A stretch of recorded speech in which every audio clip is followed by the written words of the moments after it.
Saludos, comenzamos una nueva entrevista en esta segunda temporada de Peldaño a Peldaño, donde estamos mostrando historias de vida de personajes de la Romana que dignifican a esta humilde provincia trabajadora. Y hablando de trabajo, hoy conversamos con un hombre que ha luchado, que ha dejado el pellejo, el forro, luchando por los trabajadores de diferentes instituciones, el señor Próspero Juan Tabanza.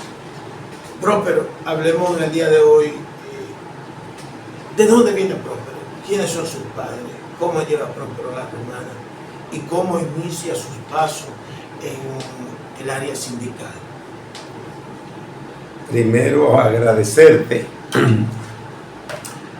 por esta oportunidad que nos brinda a través de Peldaño a Peldaño. Segunda temporada. Para expresarnos, dirigirnos a lo que es la audiencia que tiene este programa, además a todo un país y al mundo a través de los medios ya, las redes sociales. Nada, mi papá, Frankel, murió, y mi mamá también. Mi mamá murió cuando yo tenía 8 años. Vivíamos en el Batey Magdalena. Recuerdo que nosotros nacimos ahí en el hospital del Seguro Social, porque era lo único que había. Y gracias, porque si no era en el Seguro Social, era una comadrona. Entonces nosotros nacimos ahí en el hospital del Seguro Social. En esos días mi papá vivía en Cacata, y entonces comenzaron lo que es la división de Cuyá, y entonces lo trasladaron con la persona que trabajaba con Puro Moral, etcétera, y se fueron a vivir a Magdalena. Estábamos, imagínate, en pañales, y allá nosotros crecimos. Ahí vimos morir a nuestra madre. A los 8 años mi mamá murió. Nosotros somos 11 hermanos, 5 hembras, 6 hembras y 5 varones. Y nada, trabajamos muchísimo. ¿Qué te digo? Después que mi mamá murió, yo recuerdo que mi papá enfermó. Y ¿qué te digo? Lo que más él sufría era de apretamiento. Pero en ese tiempo parece que la cosa tan difícil. El asma. Y él, el pobre, amanecía en una silla, sin poder respirar. No era un tiempo de bombita ni de nada.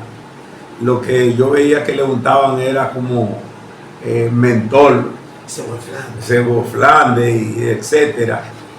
Y nosotros, mi hermano y yo, Camilo, pues mi mamá había muerto, estábamos chiquiticos, nos inventamos una cajita de limpiabotas, y salíamos, y la gente pues limpiaban con nosotros hasta de pena, para que pudiéramos nosotros lograr llevar la comida a la casa. Nunca se me olvida a un señor apellido Evangelista, que él era un contratista, que antes metían tractor, rompían la tierra, no como ahora que son brigadas o una máquina tapando, sino más bien que antes hacían los surcos, y eran surcos hechos con arado, porque no había eso de que todavía de eso de tractores, no, eran arados que hacían la zanja, y entonces a mano se regaba la semilla y nosotros... Había quienes plantaban y quienes tapaban. Ajá, entonces lo más grande que eran los que tenían la fuerza para cargar el capachito de semilla, él nos puso a mí y mi hermano, recuerdo que nos pagaba 40 centavos por día, 40 centavos.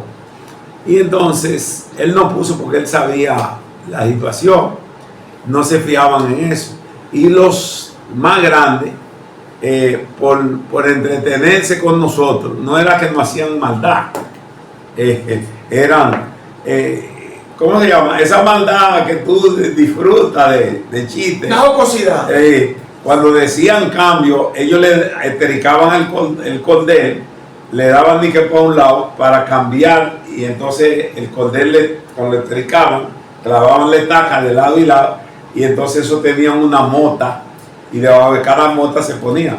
Nosotros nunca pudimos poner una, porque nos tumbaban y en lo que nos parábamos para recoger, pero ellos lo hacían, eran con nosotros disfrutando. Y entonces, pues ahí, y nunca se nos olvida esa oportunidad que nos daba ese señor de llevar 40 centavos a la casa diario para comprar algo. Mi papá siempre tenía mucho conuco, pero la metura hacía falta en la casa. Y quiero decirte que nosotros pasamos, no hambre, pero a veces necesidades de muchas cosas. Cosas básicas. Básicas. Y recuerdo que cuando íbamos a la escuela, como eran un uniforme, no se notaba, pero era uno que había que estar lavando constantemente porque nada más era un solo.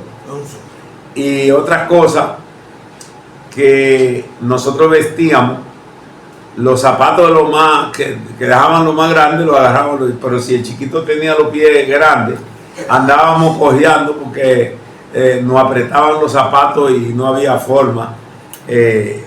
Y recuerdo que quien iba allá a vender zapatos era el papá de Melo, que era del banco de la asociación. Si el papá de Melo tenía ahí justamente frente, ahí al lado de esa agencia, ahí en esa esquina que ahora hay como te digo, hay una cosa de vender teléfono, etcétera, ahí. En esa esquina era que él tenía su negocio. Y yo recuerdo que él iba en un jipecito y llegaba y regaba zapatos. Y entonces los días de pago, pues él venía a cobrar zapatos. Pues así. Pero nada, nosotros después acompañábamos a nuestro papá a trabajar. Mientras él picaba caña, nosotros alotábamos. Él iba a zanjear y nosotros llevábamos el moro, porque el agua era, no había ni que lata, porque cogían una calabaza de esa, le quitaban la tripa, lo limpiaban, claro. Y entonces, pues, ahí le ponían, y nosotros siempre andábamos con él, llevábamos el agua, cargábamos el café que él se iba a tomar, y nada, porque yo oigo hoy en día decir que los muchachos no pueden trabajar. Yo creo que los muchachos hay que ponerlos. Nosotros hacíamos de todo, pero íbamos a la escuela. Y cuando salíamos de la escuela, mi papá nos llamaba a cada uno. Teníamos que pasar, léame la clase que le pusieron hoy. Y había que leer, y había que enseñar. Y así, es decir, cuando íbamos a la escuela no podíamos ir. Simplemente por ir. Sino porque el hombre pasaba balance. ¿Y lo pasaba de qué manera? Con un chucho en la mano, mano.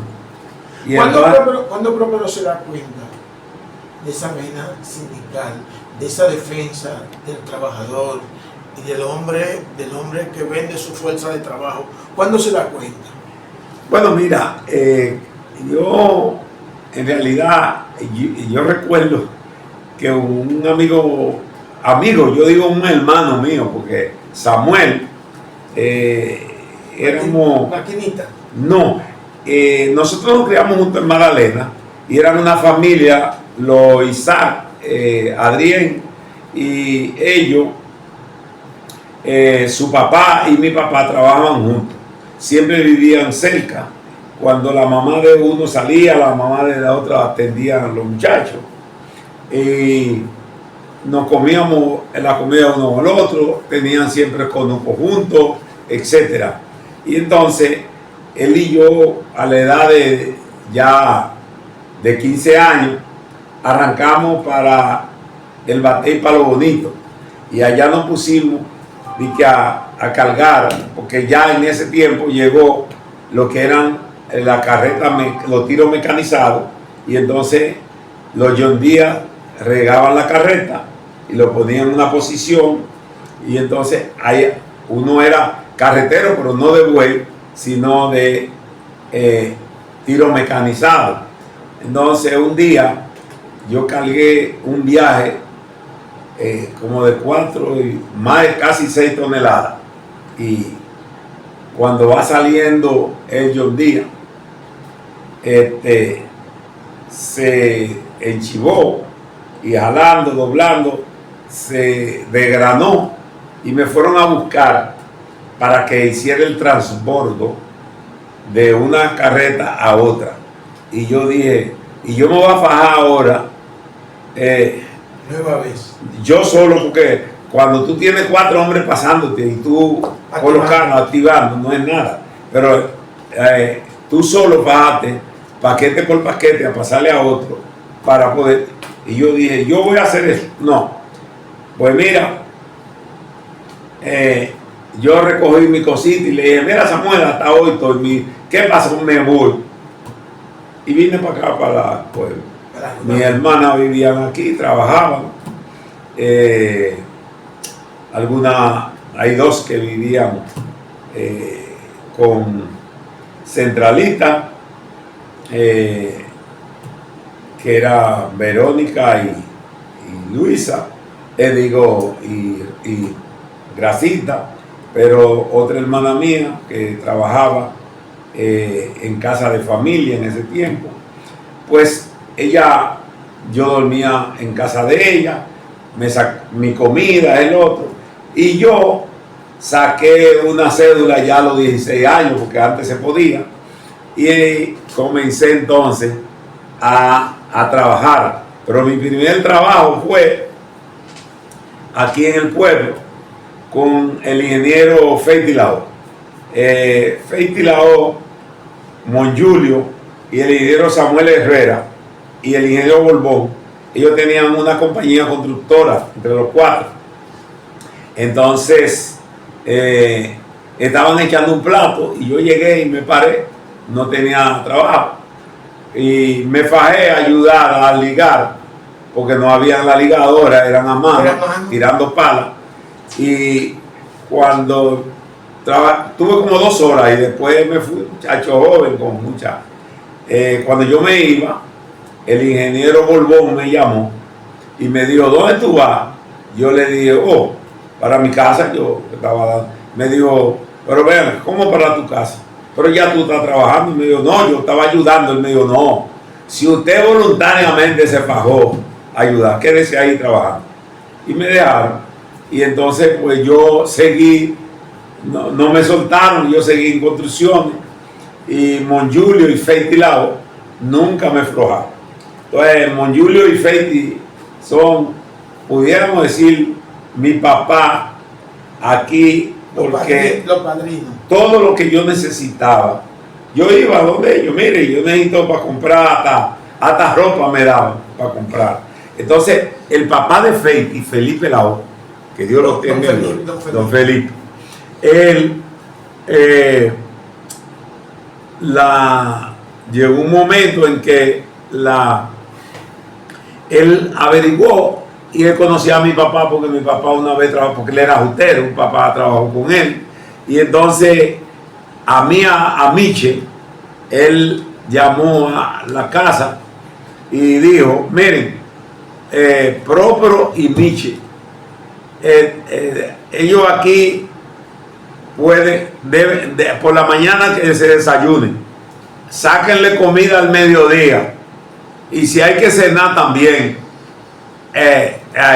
y beban leche. El otro traía bidón de leche. Entonces, ya nosotros, cuando él llegaba, lo primero que preguntaba, ¿ya ustedes desayunaron? ¿Ya ustedes regaron? Y entonces, bueno, pues ya no. Era el hijo de la casa. De la casa. Entonces, ahí comencé trabajando. Ya Feiti me adoptaba más. Yo aprendí a manejar un cepillo que tenía Feiti chocándolo por toda la construcción. Y era supervisor ya. Ya, sí. Entonces, el que me capateaba a mí era Olivo Santana. Por Olivo me quería muchísimo, nos trataba muy bien. No, Olivo de la farmacia Signo. Sí, entonces, de ahí, pues, Feiti se casó. Y cuando él se casa, la esposa de él tenía amistad con la esposa de el ingeniero Alberto Becker, que en esos sí, que en esos días lo hicieron a él jefe de Caldera y Molino, ¿verdad? Entonces Feiti le dijo, no, pero mira, llévame a Próspero, porque yo no lo quiero en construcción todo el tiempo, yo voy a trabajar en Central. Y entonces Becker me dijo, baje. Al otro día él mismo bajó. Ese era el esposo de Eli Perrota. El ingeniero Becker de Eli Perrota de la Costa. De la Costa. El esposo de doña Eli Perrota. No, no, la esposa era, se me olvidó, pero ella era cibaeña. Ok. Entonces, ella me llevó, él fue a buscarme a la jaula y me llevó y le dijo a Bruguera, póngame al muchacho a trabajar ahí fijo en la vacuna. Bueno, me mandaron ahí a trabajar. Cuando yo llegué, un ¿de hombre, qué tiempo estamos hablando? En el 67, un hombre que era un flin. Oye, pero en ese año lo que se hizo fue una zafra de 3 meses, porque no había caña, había una sequía enorme. Entonces decían, él no va a aguantar, yo estaba acostumbrado a trabajar. Y la voluntad. Y me fajé, y entonces ahí mi trabajo, la gente, los jefes, todo el mundo conmigo, gracias a Dios nunca hubo queja. Cuando yo tenía hambre y no tenía un peso, iba a donde Becker y yo le decía, mira Becker, dame cuarto para desayunar o para comer, porque yo no tengo. Y él me decía, oye, pero ¿tú te crees que yo soy su papá? Digo, no. Bueno, y Becker, y así.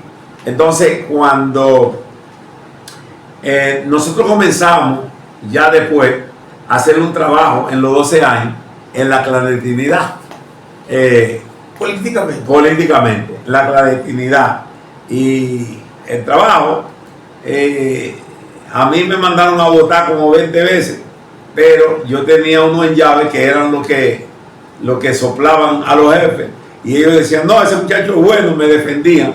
Y después entre Roseli y Álvarez me mandaron a varias veces, pero nada.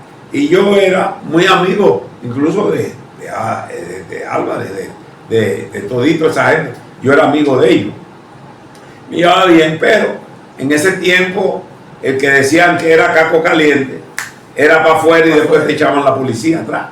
Entonces yo comencé ahí a moverme. Entonces nosotros nos fuimos al Partido Revolucionario Dominicano y nos enseñaron cómo hacer los núcleos allá adentro.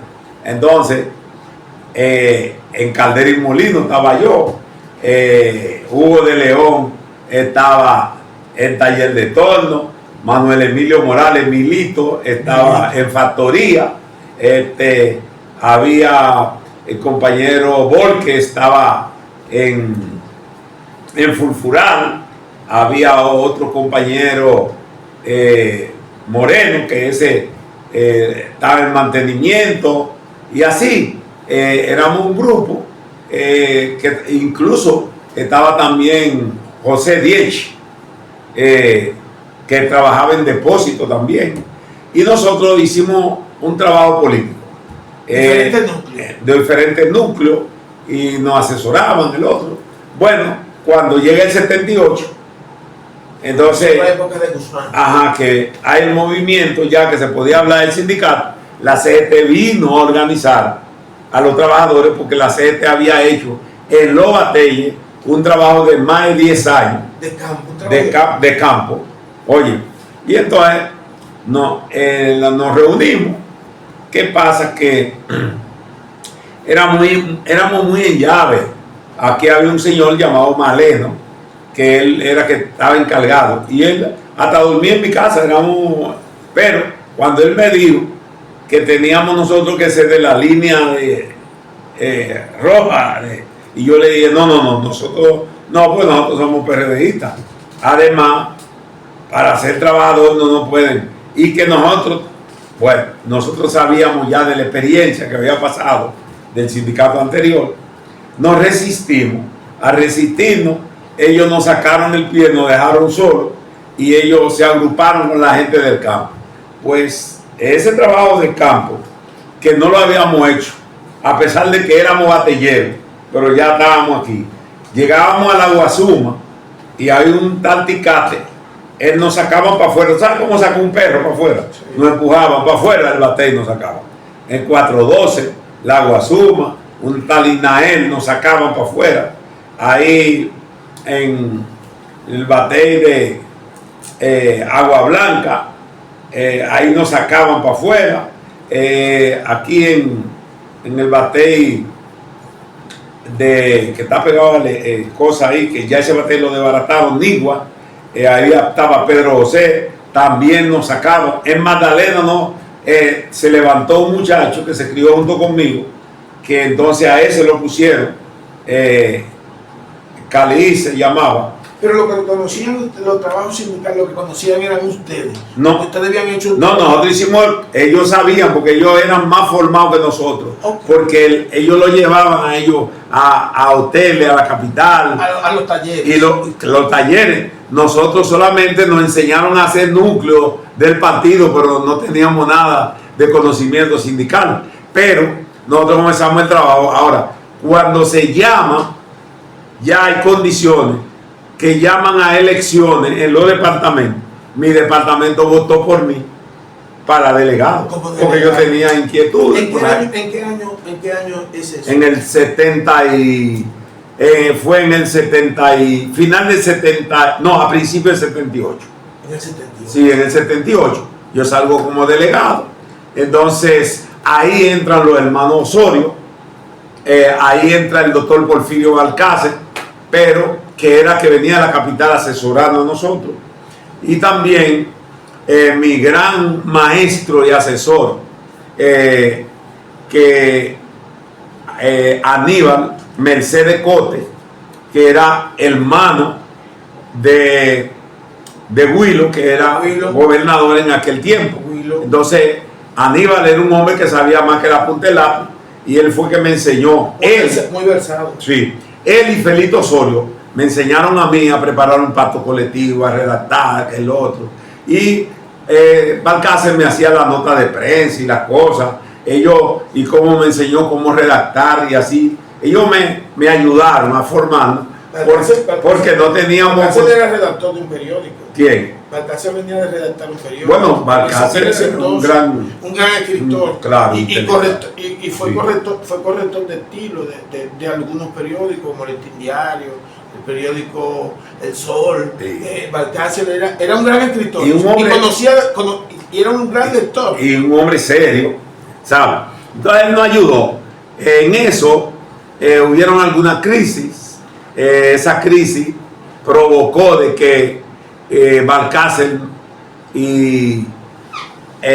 nos llevara en Huilo, porque Huilo tenía buenas relaciones con el presidente Antonio Guzmán. Sí. Ellos me llevaron, hicimos una amistad. Don Antonio me cogió un cariño que yo no sé de dónde salió. Y don Antonio, gracias de Dios. Sí, don Antonio no creía en nada. Don Antonio venía a la Romana y me mandaba a buscar con su escolta a mi casa. dígale a Próspero que venga, que va a comer conmigo hoy. Y así era.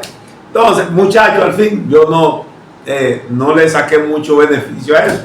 Yo llegaba al palacio, andaba como por mi casa, iba a la casa de don Antonio y entraba donde quiera, porque él me cogió mucho cariño. Sin embargo, eso fue una lucha titánica para reconocer el sindicato. Finalmente, entre una lucha entre nosotros y la CGT, nos reconocieron a nosotros el sector, porque después nosotros... Glorioso y combativo Sindicato Unido Ajá, de los Trabajadores. Sí, bueno, caímos en el otro hora. Sí, porque entonces en ese tiempo aquí estaba el Sindicato Libre de Trabajadores, que lo encabezaba Fellito Rivas, que sabía, era un buen dirigente, él sabía. Naturalmente, en ese tiempo, las cosas como ellos lo llevaban, pero él era un tipo de mucha capacidad y muy inteligente. Pues nada, entonces este mismo local que tenemos acá, ese local fue construido en la gestión de Fellito, que lo hizo Rosell, construyó, sí, mandaron a construir ese local, pero cuando hubo el cambio, Fellito se echó a un lado, porque las condiciones no daba para... Estaba difícil. Entonces se echó a un lado y nos entregaron el local.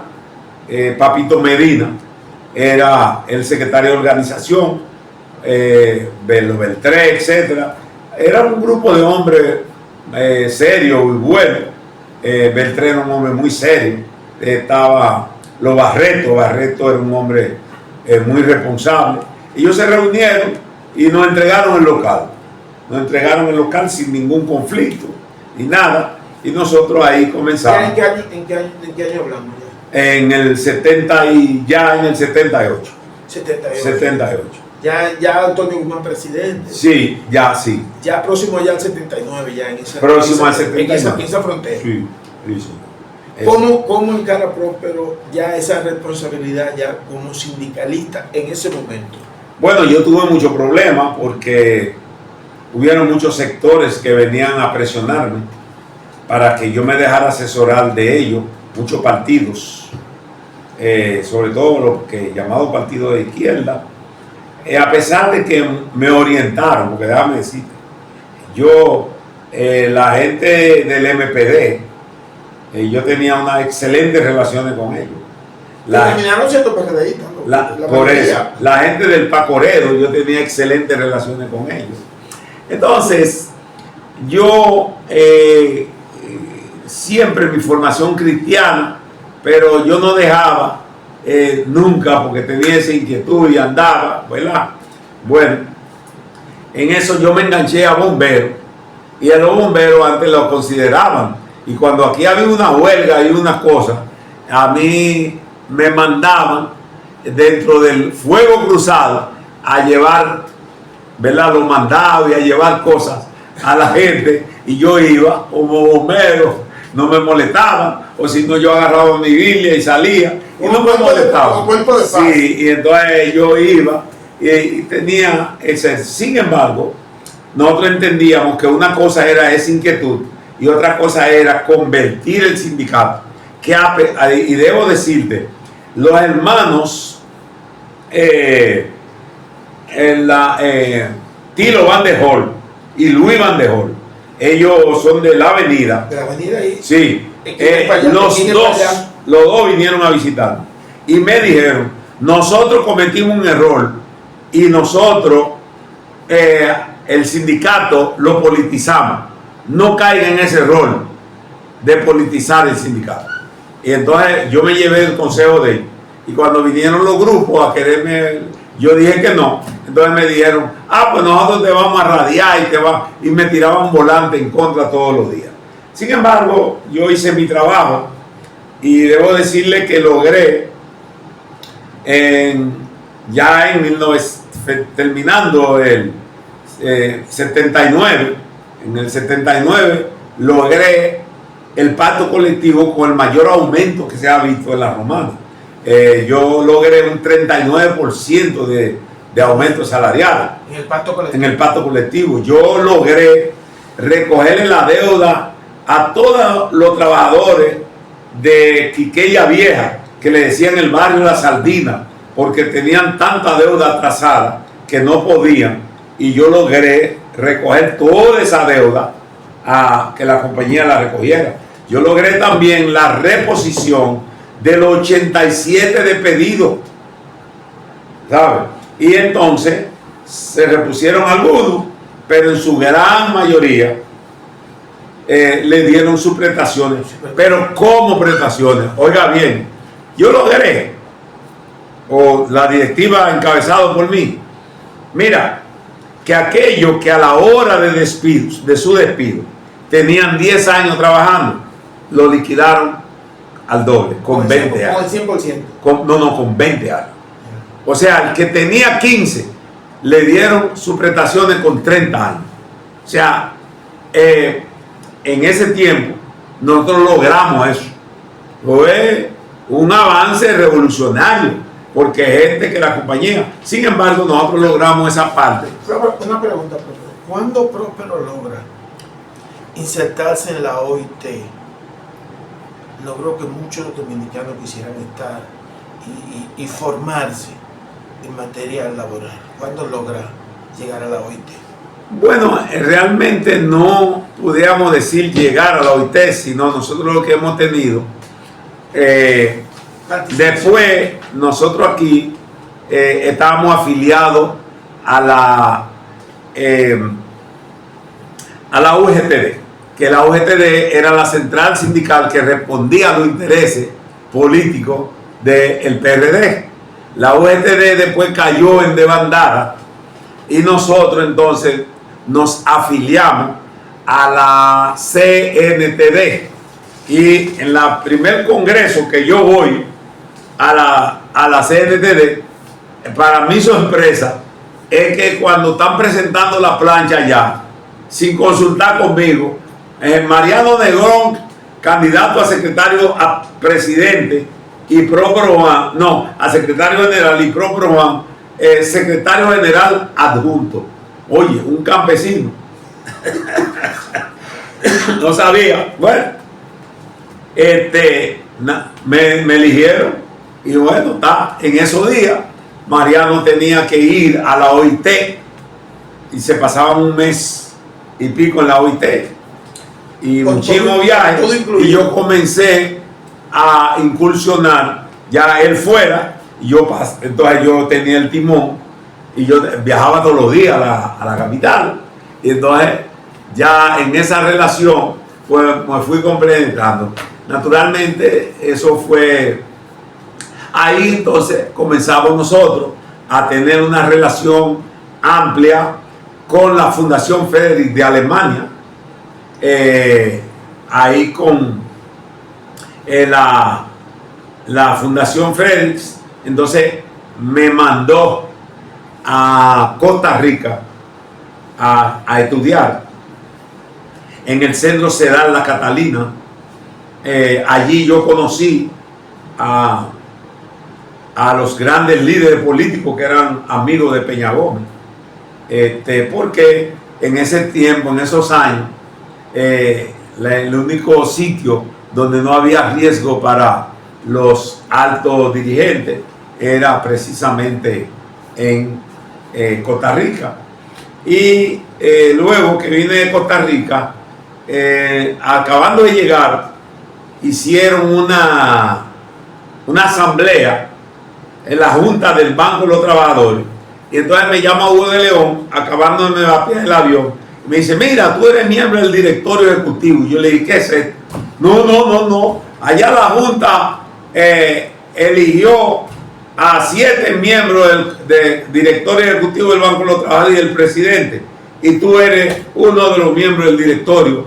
Así ¿Qué dice el muchacho que viene de pelo bonito, llega a la Romana, encuentra padrinos, y esos padrinos lo recomiendan y lo llevan a ser ese muchacho sindicalista, y luego ese muchacho llega a la capital y se encuentra con toda esta sorpresa? ¿Qué piensas, Próspero, en ese momento que lo eligen miembro de la junta directiva del Banco de los Trabajadores. Sí, yo tuve 12 años. Nada, seguí trabajando porque era seriedad. A mí me proponían. Yo fui, mire, Andrés Bautista, el que acaban de nombrar, yo fui jefe de él en el movimiento cooperativo, porque él pertenecía a la cooperativa de pocicultores de Moca. Y entonces, a mí, también en una asamblea me llaman, yo voy y me nombran vicepresidente de la CODOCOP, la Confederación de Cooperativas, la única que había en el país, la Confederación Dominicana de Cooperativas.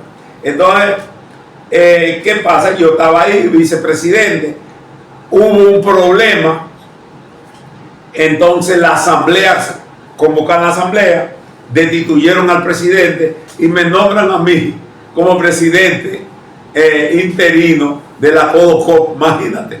De ahí pues la CODOCOP me mandaron a Puerto Rico a estudiar movimiento cooperativo, y el Banco Cooperativo de Puerto Rico también. Yo tengo diploma donde ellos me han dado de todo eso, pero también más adelante yo de la CNTD, entonces vieron, entonces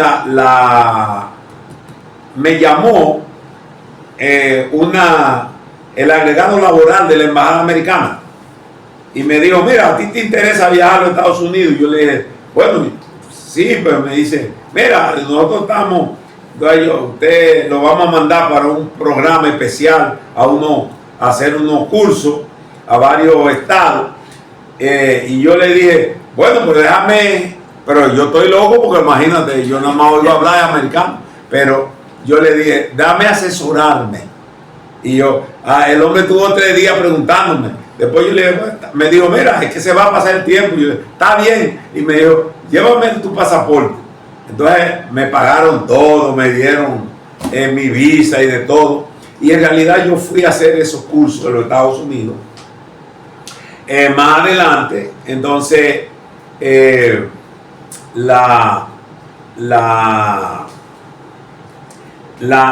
mandaron, me llamaron y me mandaron a hacer un curso a la sede, centro de estudio, de 3 semanas. Me llevó un grupo de dirigentes. Luego de ahí me mandaron entonces para Israel. Me mandaron a Israel por 3 meses y medio. Yo estuve en Israel, en el centro laboral de Israel. Entonces, para América Latina. Y entonces yo, de ahí cuando vine, pues entonces ahí comencé yo ya a abrirme paso, porque allí me enseñaron realmente psicología de dirigente. Me enseñaron a mí cómo negociar pacto colectivo, la técnica de negociación, porque los israelitas son expertos en eso, técnica de negociación, cómo organizar, era para líderes, y yo estaba con un grupo de líderes sindicales en América. Entonces eso me ayudó mucho, y eso me ha hecho conectar con personas que están ligadas a la OIT, y que nosotros hemos asistido también a las actividades que hace la OIT todos los años con todos los países. Eso es un evento grande, y entonces pues eso nos ha ayudado a nosotros por lo menos. ¿Qué entiende Próspero Juan, líder sindical de este país? ¿Qué entiende Próspero Juan que no ha logrado en el sindicalismo? Bueno, yo en realidad me siento preocupado. La edad que tengo, he luchado, independientemente de lo que otro pueda decir, pero yo que he andado mucho, he visto el nivel de vida que viven muchos trabajadores en países socializados y ya en países desarrollados. Cuando yo veo que aquí el trabajador, para comprar una medicina, tiene que ir a hipotecar o a empeñar, que es la palabra, a empeñar un televisor o empeñar un radio o un abanico cuando se le enferma la esposa, independientemente que aquí hay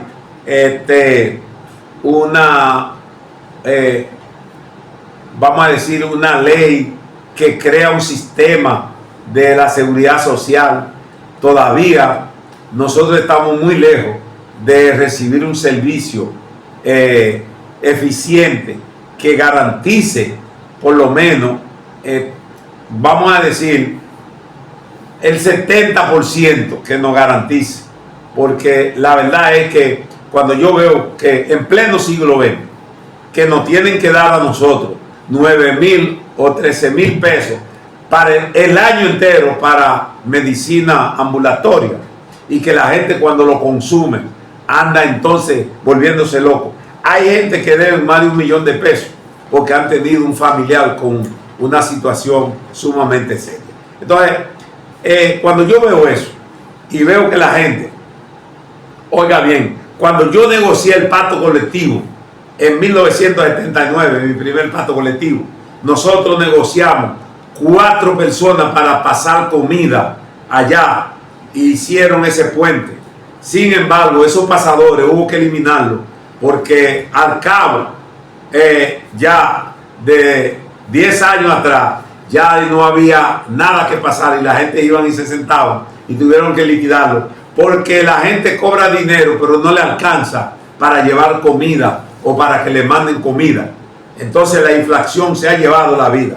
Entonces yo veo que después de más de un siglo de la lucha de los trabajadores en Chicago, veo que todavía nosotros estamos luchando, no por 8 horas ahora, pero ahora estamos luchando por la subsistencia, porque a pesar de que un trabajador puede exhibirle que cobra 2 o 3 mil pesos en la semana, pero esos 2 o 3 mil pesos no le alcanzan para pagar la casa, pagar la luz, pagar el agua, mantener sus hijos o ir a la escuela y etcétera. Entonces la gente vive como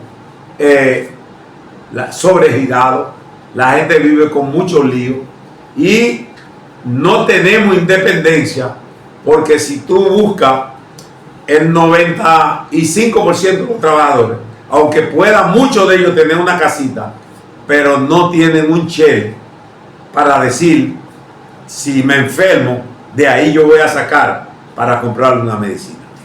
Propio, en los minutos que nos quedan, ¿qué entiende usted que en los próximos años debe conseguir el Sindicato Unido para que los trabajadores puedan vivir una vida un poquito más holgada?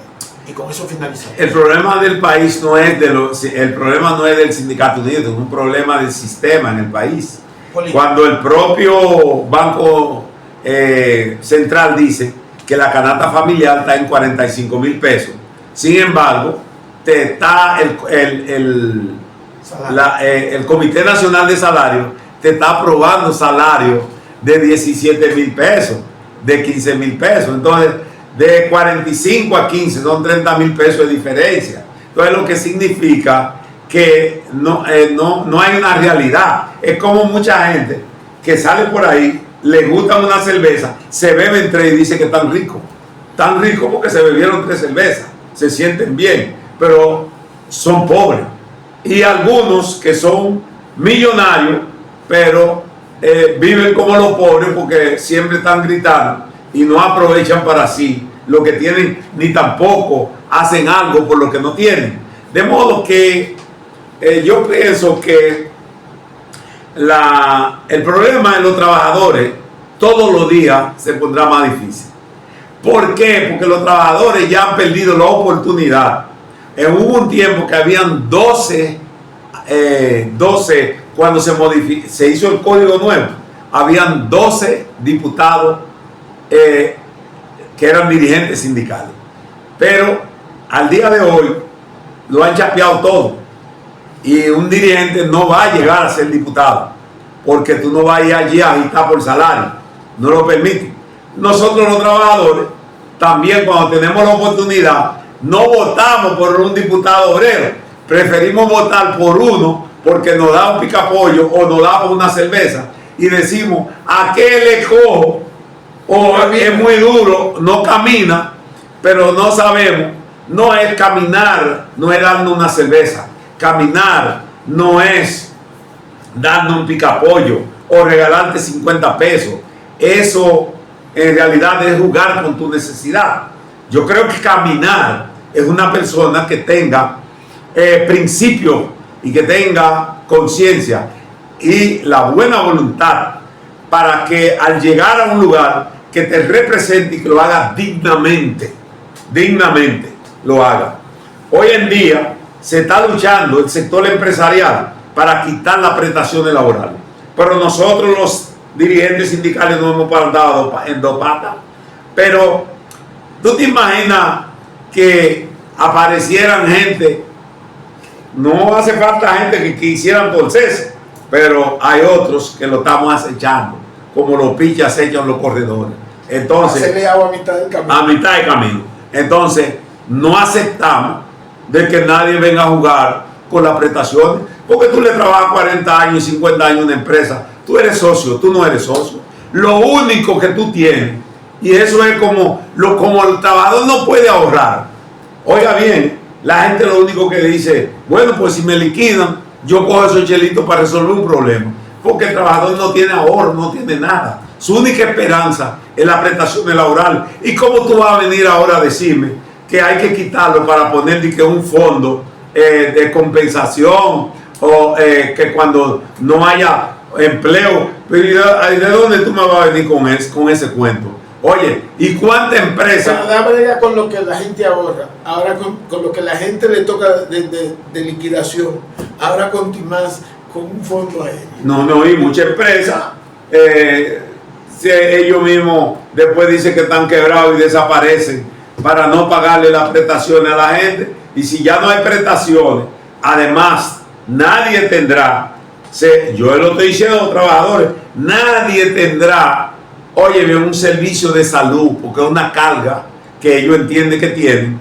Porque si tú puedes contratar a una gente, que lo hacen en los Estados Unidos, en los Estados Unidos, tú llegas y tienes 10 años trabajando y un día tú llegas y el dueño te dice, no te necesito, vete, te despacha, ¿verdad? Porque no hay prestaciones laborales.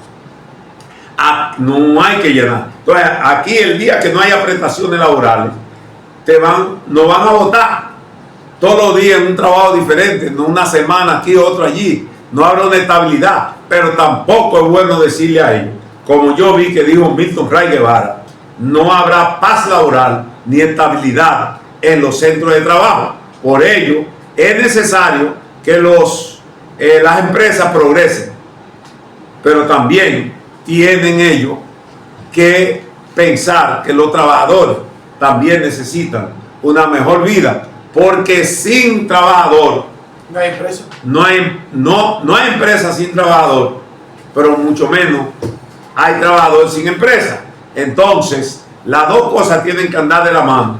Usted invirtió, gane, pero también permítame yo que te ayudo a aumentar tu capital, a que por lo menos viva decentemente, dignamente. Eso es lo que estamos luchando y yo creo que debe ser, pero parece que yo no veo la lucecita en el túnel, porque nadie tiene piedad, nadie piensa, solo se piensa en los trabajadores cuando se va a ir hipócritamente a conquistarle su voto. Bueno, hemos llegado a la parte final de una entrevista donde hemos conocido sus anécdotas, sus experiencias, su trajinar y ese largo avatar del camino sindical. Ya en una segunda entrega vamos a hablar de la parte política de Próspero Juan el político en Peldaño a Peldaño, segunda temporada. Gracias por la sintonía. Vamos a hacer como decíamos al principio, ni se nos mueva ni se nos cambie, que sigue más contenido en este su espacio, Peldaño a Peldaño.